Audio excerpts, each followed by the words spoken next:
ዩኔስኮ ካብዚ መስረታት ሒዙ ባህላውን ታሪካውን ቅርስታት በብበይኑ በመምዝጋብ ክሕለው እናሰርሐ ጸኒሑ እዩ። ይኹን እምበር ቅድሚ 10 ዓመት ብዝተጀመረ ኣምር ግሎባል ጂኦፓርክስ መሰረት ብምግባር ኣብ መላእ ዓለም ዝርከቡ ዘደነቑ ጂኦፖለቲካዊ ቦታታት በመምዝጋብ ማሕበረሰባት እቲ ከባቢ ተረባሕቲ ንምግባር እናሰርሐ ይርከብ። ኢትዮጵያ ብዘደነቕ መልክዓ ምድሪ ኣቀማምጣን ዝሓዘቶ ዕሙቕ ተፈጥሮኣዊ ሃብትን ብብዙሓት ትፍለጥ እንተኾነት እውን ብዝተፈላለዩ ምኽንያት ግን ከባብታታ ብግቡእ ሓለዋ ከይተገበረሎም ጸኒሑ እዩ።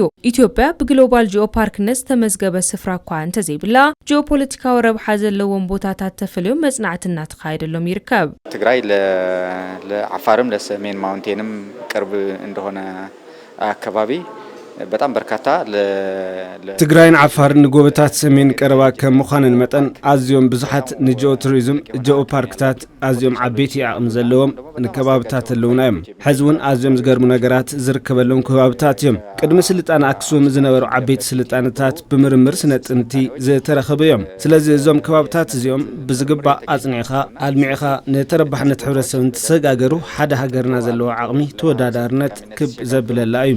አንድም ሀገራችን ያላትን የተወዳዳሪነት አቅም በጣም ከፍ ያደርጋል። ጂኦ ቱሪዝም ፓርክ የሚሆን ቦታዎች ብቻ ዳሎልና አርታዓሌ ብቻ ሳይሆን ንጂኦ ቱሪዝም ዝኾኑ ከባብታት አርታዓሌ ጥራሕቲ ይኹንስ ሓደ ሃዳር ኣብ ዩኔስኮ ዝተመዝገበ ኮይኑ እቲ ከባቢ ብሓፈሻ ከም ጂኦ ፓርክ እዩ። ምክንያቱ ኣብቲ ከባቢ እንስሳት ፓርክታት አርኪኦሎጂካል ሳይንቲስታትን ዓለም ለኸ ናይ ምርምር ቦታታትን ኣለዎም። አዋሽ ተፋሰስ በዓሉ ኣብኡ ስለ ዝኾነ እቲ ከባቢ ናብ ሓደ ምጽኢኻ ናብ ጂኦ ፓርክ ዝኾነሉ መንገዲ እዩ። ወደ አንድ መጥቶ እንደ ጂኦ ፓርክ የሚሆንበት እድል ይኖራል ማለት ነው። ከታችኛው የኦሞ ቫሊ ተነስተሽ ኮንሶ ምድር ስትገቢ ከዛም ደግሞ ወደ ባሌ ማውንቴን ስትገቢ ካብ ታሕተዋይ ሩባ ኦሞ ተላዕና ናብ ምድሪ ኮንሶን ትራአቱ ካብኡ ድማ ናብ ባሌ ኣምባታት ናብ ትግራይ ጎቦታት ገርዓልታ ናብ ሰሜን ተራሮች ናብ ዓፋር እንትመጽእ ድማ ካብ ዝበለጸ እዩ። ምክንያቱ ሕድሕድ መሬት ናብ ጂኦ ፓርክ ትምዝገብ ዘኽኣለ ዓቕሚ ኣሎም። እዚ ዓቕሚ ግና በይኑ ክንጥቀመሉ ንኽእል። ፈለማና ማሕበረሰብ ክነውርዶ ኣለና። ማሕበረሰብ ክረዳዳ ኣለዎ።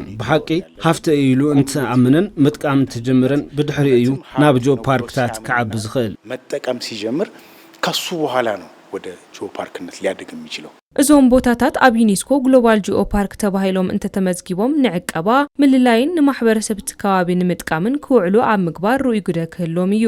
አካባቢው ማህበረሰብ በስራ ዕድል ንማሕበረሰብ ተካባቢ ብመንጽር ስራሕ ዕድልን ከባቢው ኣብ ምሕላውን ፍሰት በጻሕቲ ዓዲ ክውስኽ ይገብር። ምክንያቱ ተካባቢ ብግቡእ እንትሕሎም ፍሰት ቱሪስት እንትውስኽ ማሕበረሰብ ተካባቢ ብቀጥታ ተረባሕ ናይ ምዃን ዕድላት ይህልዎም። ዕድሎች ይኖራሉ ማለት ነው። ሁሉም ጾታ የስራ ዕድል ወጣቶችን መስራ ዕድል ለመፍጠር ንመናሲ ዕድል ስራሕ ንምፍጣርን ሰላማዊ ህይወትን ክመርሑ ከባቢኦም ሓዲጎም ከይኸዱ ማሕበረሰብ ከይበታተን ማሕበረሰባዊ ምልዓል ንምሕላው ከምዚኦም ዓይነታት ልምዓት እንትመጹ ማሕበረሰብ ብሃፍቱን ባህሉን ክኾርዕ ናይ ካልኦት ከኽብርን ካብ ካልኦት ድማ ንክመሃር ንዓለም ለኻዊ ርክባት ድማ መሰረት ይኸውን። ለዓለም አቀፋዊ ግንኙነቶች ደግሞ መሰረት ይሆናሉ።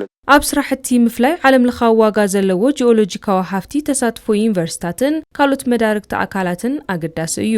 እነዚህ ዓለም አቀፍ እሴት ያላቸውን የጂኦሎጂ ሀብቶችን የመለየት እዚኦም ዓለም ለኸ እሴት ዘለዎም ሃፍትታት ጂኦሎጂ ናይ ምፍላይ ዘለዎም ሃፍቲ እንታይ እዩ ዝበሃል ኣብቲ ከባቢ ዘሎ ብዝሃ ህይወት ታሪክ ባህሊ ሃፍትታቱን ምፍላይ የድሊ። ስለዚ ስራሕ ምፍላይ ቀንዲ ስራሕ እዩ። ዩኒቨርሲታት ክልላትን ካልኦት መዳርግቲ አካላትን ብምትሕባር ክሰርሕዎ ዝኽእሉ እዩ።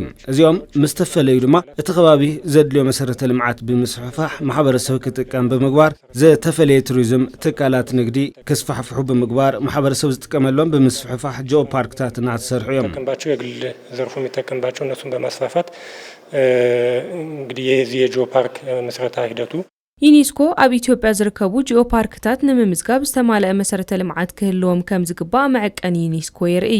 ጂኦ ፓርክ ከሌሎቹ ለምሳሌ ከወርልድ ሄሪቴጅ ሳይት ከዓለም ቅርስ የሚለየው ምንድነው? እነዛኞቹ ሳይቶችን ብቻ ያላቸውን እሴት በመለየት ጂኦ ፓርክ ካብ ቅርሲ ዓለም ዝፈልዮ ቅርሲ ዓለም ኣብቲ ከባቢ ዘለው እሴት ብምፍላይ ዩኔስኮ ኣፍልጦ ክህበና ንሓተሉ እዩ።